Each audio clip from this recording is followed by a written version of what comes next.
सबके प्रणाम हमर भाई। आप सब हैं तो धमाली धमाल है।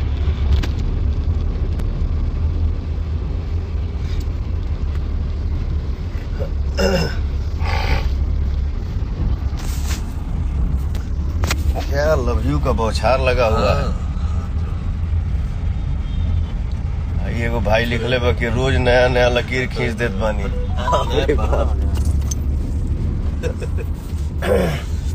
रोज नया नया लकीर खींच देता नहीं।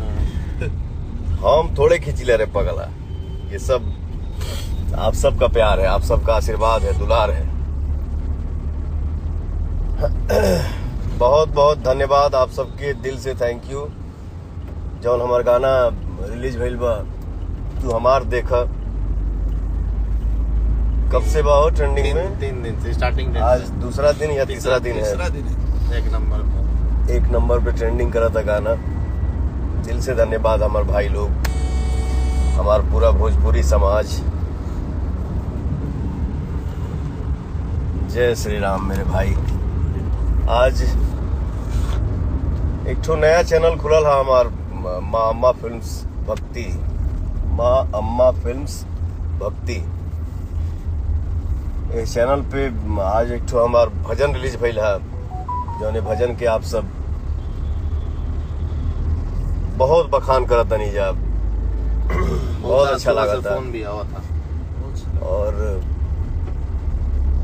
हर समाज के, हर भाई लोग के, माता जी लोग के, हमारे बहन लोग के, सबके आशीर्वाद मिला था। ये हमारे लिए सौभाग्य की बात है।